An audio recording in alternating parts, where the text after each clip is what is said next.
It's time to level up your money game.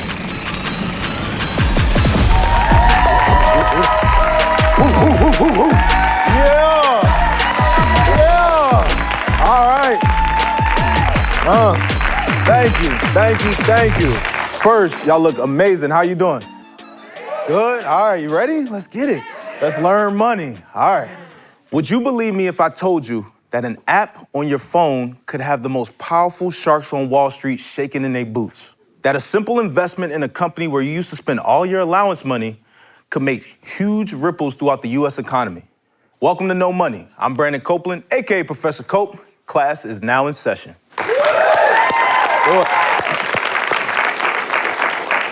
We all know about GameStop, the store in the mall that you used to go to when you had a bunch of old video games you wanted to sell. You backed up a dump truck full of old games and consoles that you spent thousands of dollars on, and they'd offer you a whole $7. Yeah, that store.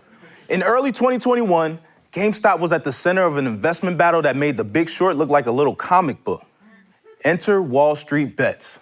Wall Street Bets is a page on Reddit that posts memes about stock and options trading. This community realized something.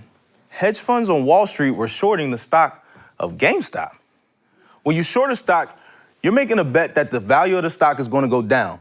In this case, hedge funds were piling into short positions because, well, when's the last time you seen a long line at the mall to buy some video games? I mean, the short position did make a lot of sense, but it also exposed them to the Wall Street Bets community. Fortunes were made overnight, and some were lost the very next day. People trading from their phones in their mama's basements had Wall Street veterans looking stupid as hell on CNBC. A bunch of firms had to shut down GameStop's trading. Some hedge funds lost so much money that they literally had to close up shop. So, what's the lesson here? A, don't mess with people who go on Reddit every day. They build a little different. B, we, the people, actually have the power to out-invest Wall Street. And C, where you choose to invest your money can actually have a major impact on not only yourself, but also the entire world around you. Your wallet is more powerful than you think. Investing isn't maybe one day I'm gonna do but depending on how much money I make type of thing. Investing is a must. Raise your hand if you want to live to be 70 years old. Yeah, all right. Surprisingly enough, I'm not seeing every hand raised, so we're gonna unpack that another time, all right? But we're gonna move on for right now. Raise your hand if you wanna be working when you're 70 years old. If you wanna be setting your alarm clock every morning and busting your old ass every day, talking about, I'm dream chasing. It's no days off for me. How many of you guys want that? I didn't think so. Who here wants to look your future self in the mirror and tell them, sorry, I didn't invest, you gotta keep your old ass working? Definitely a conversation I'm not trying to have. Unfortunately, Nate Meeker had to have that conversation.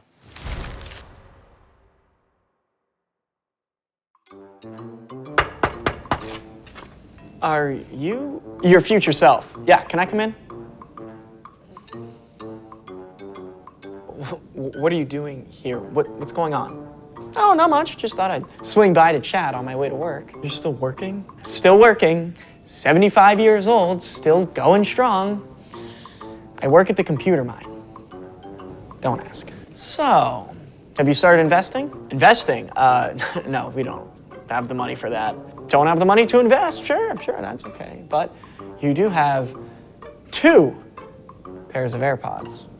Yeah, I got 2. I mean, hey, we love listening to music. Music is the best. I don't have much time to listen to music these days, not with my 18-hour shifts down at the computer mine.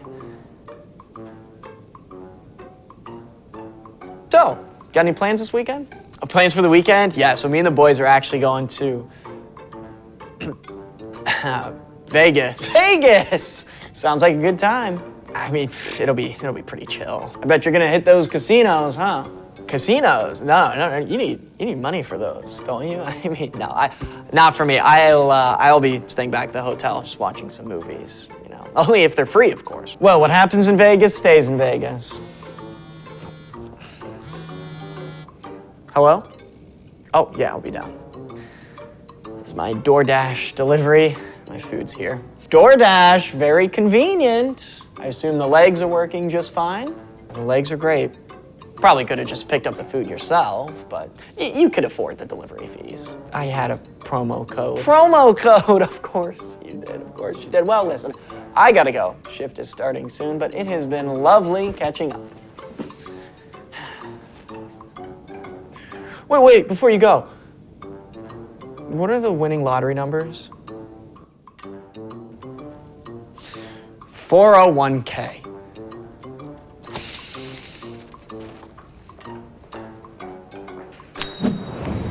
Dude might also want to invest in a razor. I mean, come on, bro. So, what's your plan to achieve financial freedom? Oh, I get it. You're going to win the lottery. Oh, I forgot. I heard you sing in the shower. You're going to release a #1 hit single. Oh, no. You're going to sign a max deal with the Lakers. I get it. Listen, a vast majority of us aren't going to get rich overnight. No offense, my dude, you 5'9". LeBron's not calling you anytime soon. Give up on the dream.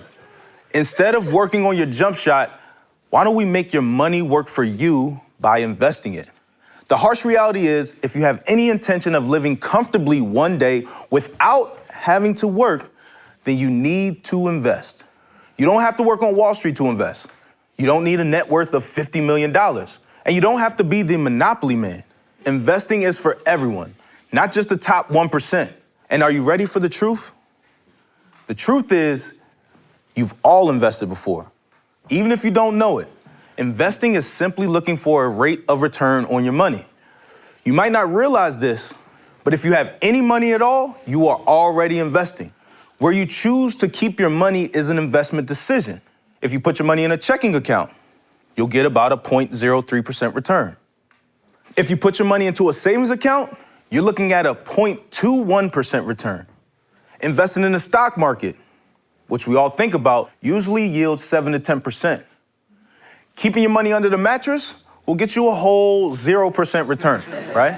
And I can't imagine you're sleeping well either. It just makes your mattress lumpy as hell, right? So if you have $1 saved or a bank account, then you're an investor. Welcome to the club. We meet on Tuesdays behind the Starbucks on 106 and Park. You know what I'm saying? Yeah. A lot of people think about investing like gambling. They're looking for that diamond in the rough that will blow up and turn them into an overnight millionaire. I can't tell you exactly what to invest in. Legally, I actually can't. My lawyers would whoop my ass, all right? But I can tell you the key to investing. And personally, I'm not gonna lie to you. It's something I struggle with. It's patience. Every once in a while, someone will hit it big on a meme stock or cryptocurrency that skyrockets at the perfect time. But those stories are few and far between. We have to realize they're the exception, not the rule. You'll have way more success in the long run setting your money aside and letting it grow over time. As we all know, Wall Street is the center of the investment world. We have a special message for you from No Money Insider, Peter Tuchman, aka the Einstein of Wall Street. Look up in the sky, it's a bird, it's a plane. No, it's me, Einstein of Wall Street, here outside the New York Stock Exchange, the last bastion of capitalism in the world. This is where the rubber meets the road. This is where 3,400 public companies are traded. Nike, Snapchat, Twitter, no longer. In this building are public companies where stocks and shares of stocks, that's as if you think of a pizza, cut into slices. Those are the shares of public companies that we buy and sell in here due to value. If the companies are doing well and people like the products that they're using, the stock will go up. If people don't like it or there's a problematic situation in that company, those stocks will go down. You may be a first-time investor. You may be a retailer trader that's struggling. You may be an advanced trader. What we're trying to do here is try and give you a little bit of insight what goes on here on Wall Street. I want young people to start investing in their future. Young people, middle-aged people, you've got to look at the long game. So I'm here to tell you that there are places here on Wall Street, in the investment community, in the trading community, where you can go to invest in your future. Educating yourself in this incredibly volatile market is pivotal. This is a generational time to take this incredible volatile landscape and this environment to become a student of the market. I've been here for 137 friggin' years. I was here when George Washington was inaugurated. I went to high school with Alexander Hamilton, and I'm still a student of this market on a daily basis. So I'm begging you, if you're a new first-time investor or you're a student and you're thinking about investing in the stock market, the first thing you need to do is learn how it works. Markets go up, markets go down, right? You could be right for $1 and wrong for $50 if you don't know the rules of this game. Let's think about it. If I wanted to become a pilot and fly a plane, I just don't go to Teterboro Airport, ask for the keys, hop on a plane, and think it's gonna be okay. That's not what I do. I learn, I study. For 100 years, there have been barriers to entry in this market for absolutely everybody. And then suddenly in 2020, all the barriers are down, 40 million new people invited to this party. Now that you're at this party and you've been invited here, I want you to do it successfully. I don't want you to drink 12 vodkas and then just get all messed up and think that nobody told you how this party works. I'm here to tell you there is a way to learn how to do this, and that's it. That's all I gotta say about that. All right, dude was talking pretty fast, but I hope you got what he was saying. Rule number one when it comes to investing, time is your biggest asset. What do I mean by that? I see a lot of people checking their watches. But there's this little concept that you have to know about called compound interest. Clearly, the Einstein of Wall Street is passionate about investing. But did you know the real Einstein, Albert Einstein, the OG Einstein, was also passionate about investing, specifically about compound interest. Albert Einstein loved compound interest so much he called it the eighth wonder of the world. Think about that for a second. This man developed the theory of relativity, but he was more amazed by compound interest. Unlike the other wonders of the world, you can't take a trip to see compound interest. This ain't the pyramids now. But you can see compound interest over time in your account statements, and eventually you'll see it in your pocket. Compound interest is interest on top of interest, or making money on your money. So, let's say we put $100 in the bank, and we receive a 5% return with compound interest. After year one, you'd have $105, a gain of a whole $5 now. But year two is where the magic really starts to happen. With compound interest, not only do we earn money on our initial investment of $100, but we also earn 5% on the 5% gains we got in year one. So after year two, our total will be $110.25 with a yearly gain of not $5, but $5.25. Now, I know what you're thinking. Like, listen, I'm trying to invest in my future. I'm trying to retire early. I'm not trying to buy a Big Macs out this mug. But we got to take a step back and we got to look at the bigger picture. Remember what I said. Your biggest asset is time. Let's blow this up to a bigger scale so we can see how important time is in this equation. Take my boy Josh. Josh was ahead of the curve. Instead of spending all his extra cash on beer, he decided to invest at 20 years old. But some 20-year-olds have more beer money than they know what to do with. It all started when Carson King, an ISU student, held up a sign during college game day spelling out his Venmo account information. And sure enough, that sign went viral online. Maybe someone in the crowd will see it and send me money for, a case of Busch Light, get some lattes. And it just really took off. After receiving well over the cost of a case of beer, King decided to donate all that extra money to charity. Good for him. No. I guess it was worth a shot, though, $1 million. I'm not too cool for $1 million. Instead of going broke buying beer, Josh started tucking away $500 every month into an IRA, or an individual retirement account. He kept saving the same amount of money every single month without fail for 40 years. Not a penny more, not a penny less. This man is consistent. I'm telling you, Bill Belichick would love this dude on his team. I promise you. By the time he turned 60, Josh had invested a total of $240,000 into his IRA. Now, that's a lot of beer money. But thanks to compound interest, with a 7% average rate of return over time, that $240,000 cash investment grew to $1.37 million. This is without him doing anything. This is just him investing and watching it work over time for him. 240 to 1.37 million. That's the beauty of compound interest. It's time. So let's remove some time from the equation. Let's say at the age of 20, Josh decided to buy those beers instead of investing in his future. Now, Josh shouldn't be drinking until he turns 21, but mama ain't raised no snitch, so I ain't saying nothing. Anyway, he kept spending that money on beers until he was 35 years old. By the way, if you're spending $500 a month on beer, we definitely gonna need to have a separate conversation. $500 a month on beer will have your grocery store runs looking like this. Thank you. What the hell? 49, 1098. 10 call 49.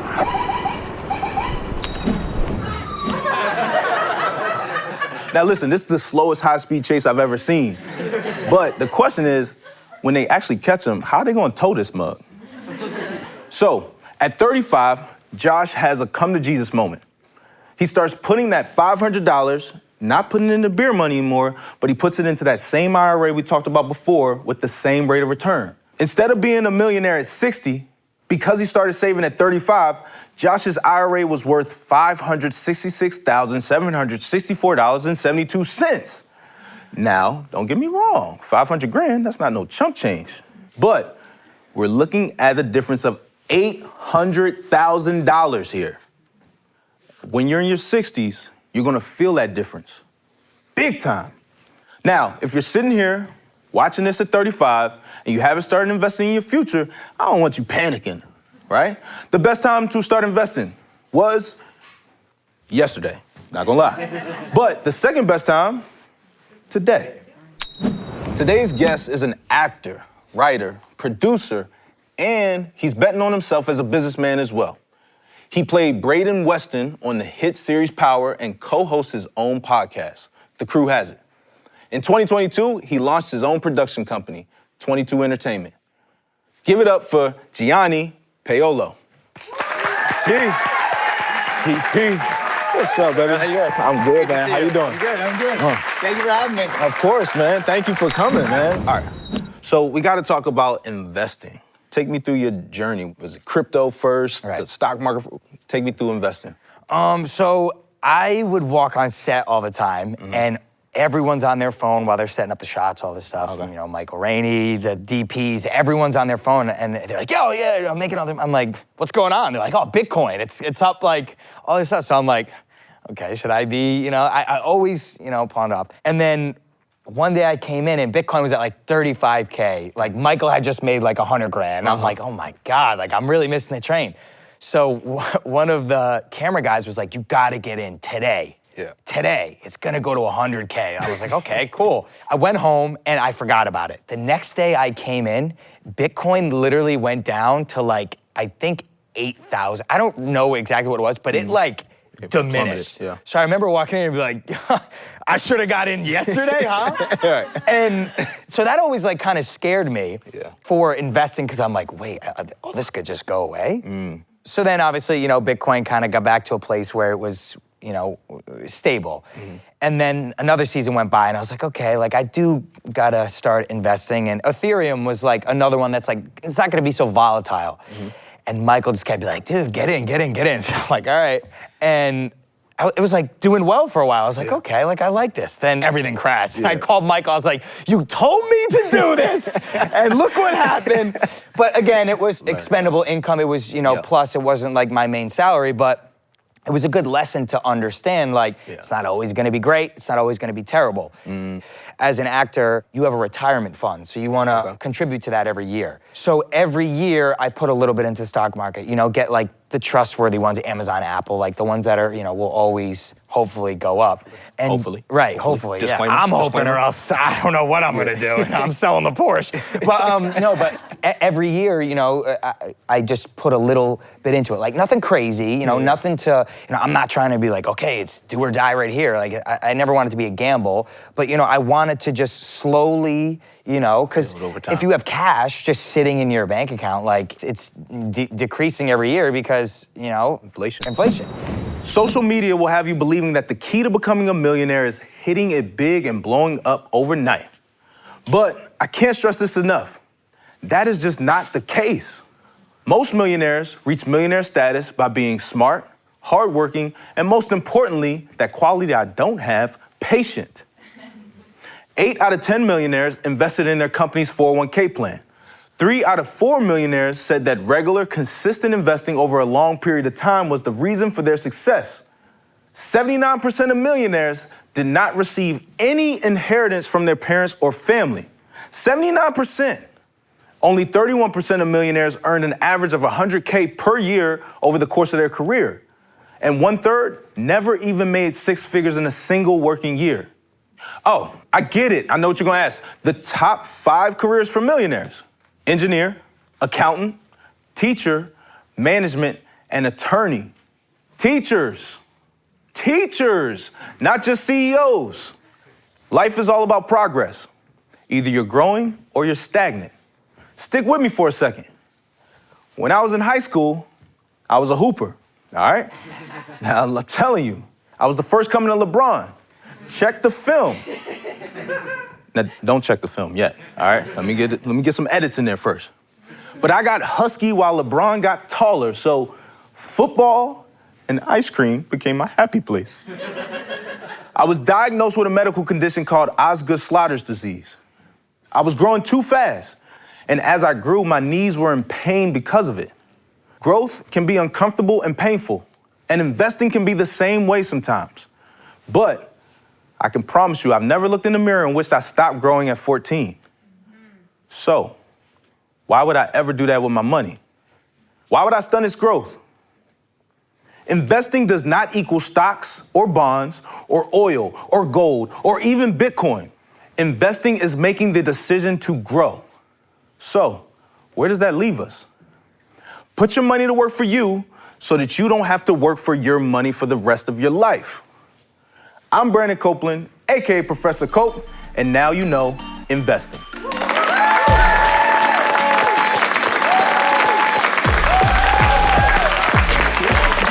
Nice.